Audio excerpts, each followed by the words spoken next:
পিএইচপির array ফাংশনের এই অধ্যায়ে আমি মোহাম্মদ আবিদ এখন আপনাদের সাথে অ্যারে র্যান্ড ফাংশনটি নিয়ে আলোচনা করতে গেলে আমি বলতে পারি যে অ্যারে র্যান্ড ফাংশনটির মাধ্যমে আমরা যে কোনো অ্যারের ভিতর যে আইটেমগুলো রয়েছে তাহাদের কিগুলোকে র্যান্ডমলি জেনারেট করতে পারি। আমি যদি ইহাকে একটি উদাহরণ দিয়ে প্রকাশ করিতে যাই তাহলে আমাদের একটি অ্যারের প্রয়োজন হবে। আমি এখন একটি অ্যারে নিলাম যাহার নাম দিয়েছি আমি ভেরিয়েবল মেইন অ্যারে এবং ইহার ভিতর আমি মোট 5টি উপাদান রেখেছি। আমরা যদি আমাদের 5টি উপাদানের কিগুলোকে লক্ষ্য করি, আমাদের প্রথম উপাদানটি হলো হোয়াইট এবং যার কি হলো 0 এবং দ্বিতীয় উপাদানটি হলো ব্ল্যাক যার কি হলো 1 এবং তৃতীয় উপাদানটি হলো ব্লু যার কি হলো 2 এবং তৃতীয় উপাদানটি হলো গ্রিন যার কি হলো 3 এবং চতুর্থ উপাদানটি হলো রেড যার কি হলো 4। এখন আমি অ্যারে র্যান্ড ফাংশনটির মাধ্যমে এই কিগুলোকে র্যান্ডমলি অর্থাৎ কোনো নিয়ম অনুসারে নয়, অর্থাৎ ইহাদের ক্রম অনুসারে নয় অথবা কোনো নিয়ম অনুসারে নয়, অর্থাৎ স্বাধীনভাবে ইহাদের কির প্রিভিউ আমরা ব্রাউজারে পেতে পারি। এখন যদি আমরা ইহার উদাহরণ লক্ষ্য করি তাহলে আমরা অ্যারে র্যান্ড ফাংশনটির ভিতর আর্গুমেন্ট হিসাবে আমরা আমাদের অ্যারে ভেরিয়েবলটির নাম বলে দিতে পারি এবং আমরা আমাদের এই কিগুলোর প্রিভিউ দেখার জন্য আমরা অ্যারে র্যান্ড ফাংশনটিকে একটি ভেরিয়েবলের ভিতর সংরক্ষণ করতে পারি। আমরা ইহার নাম দিতে পারি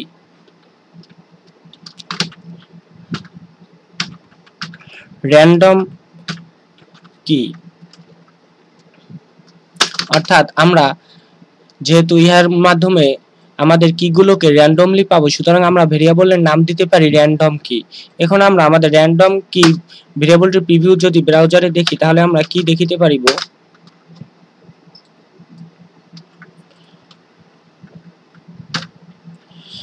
এখন আমি যদি ইহার প্রিভিউ ব্রাউজারে দেখি তাহলে আমি একবার 2 পেলাম। আমি যদি আমার পেজটিকে আবার রিলোড দিই তখন আমি 0 পাবো, আবার রিলোড দিলে 0 পাবো, আবার রিলোড দিলে 2 পাবো। এভাবে আমি বারবার রিলোড দিতে দিতে এক এক সময় আমরা এক একটি মান প্রিভিউ পাবো। এখন আমি যদি ইহার মাধ্যমে আমাদের কোনো ভ্যালুর প্রিভিউ পেতে চাই তাহলে আমি তা কিভাবে করিতে পারি। আমি আমার উদাহরণটি আরেকটু বোধগম্য করার জন্য আমরা আমাদের যে এখন যে অ্যারেটি রয়েছে সেই অ্যারেটি হলো একটি ইনডেক্সড অ্যারে, অর্থাৎ আমরা আমাদের এই অ্যারের ভিতর যে আইটেমগুলো রয়েছে ইহাদের কি নিজেরা নির্ধারণ করে দেইনি, ইহাদের কি পিএইচপি নির্ধারণ করে দিয়েছে। আমরা যদি এই আইটেমগুলোর কি নিজেরা নির্ধারণ করে দিতাম তাহলে কি হতো, অর্থাৎ আমরা যে প্রথম আইটেমটি রয়েছে হোয়াইট ইহার কি যদি আমরা নিজেরা নির্ধারণ করে দিতাম, ধরুন আমি প্রথম আইটেমটির কি দিতে পারি এ এবং ইহার পরে আমি ইহা অ্যাসোসিয়েট করে দিলাম এবং দ্বিতীয় আইটেমটির কি দিলাম আমি বি এবং তৃতীয় আইটেমটির কি দিলাম আমি সি এবং আমি চতুর্থ আইটেমটির কি দিলাম ডি এবং আমি পঞ্চম আইটেমটির কি দিলাম ই। এখন আমি যদি অ্যারে র্যান্ড ফাংশনটির মাধ্যমে আমাদের কিগুলোর প্রিভিউ দেখি, আমরা পূর্ববর্তীতে আমাদের ইনডেক্সড অ্যারের কি হিসাবে 0 1 2 3 4 পর্যন্ত প্রিভিউ পেয়েছি। এখন আমরা আমাদের কিগুলোকে অ্যাসোসিয়েটিভ অ্যারের ভিতর নিয়ে গেছি, অর্থাৎ আমরা কিগুলোকে নিজেরা নির্ধারণ করে দিয়েছি A B C D E. এখন যদি আমি ইহার প্রিভিউ ব্রাউজারে দেখি তাহলে আমি এ থেকে ই পর্যন্ত বিভিন্নবার বিভিন্ন সংখ্যা র্যান্ডমলি প্রিভিউ পেতে পারি। এখন আমি দেখিব আমরা আমাদের কিগুলোর সাথে কিভাবে ভ্যালুগুলোর প্রিভিউ ব্রাউজারে পেতে পারি।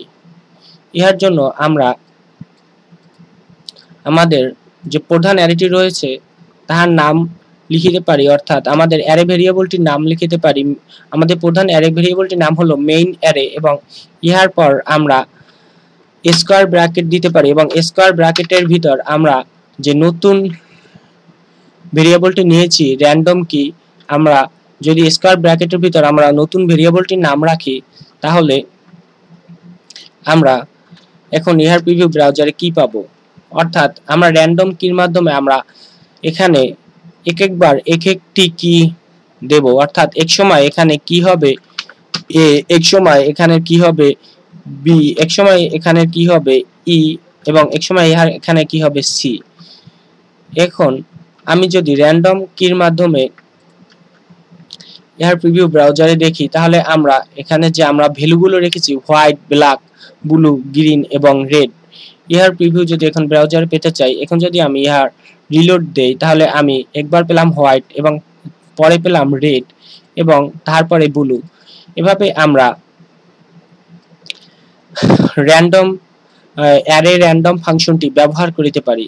আশা করি আপনারা আমার অ্যারে র্যান্ডম ফাংশনের বিষয়বস্তু বুঝিতে পেরেছেন।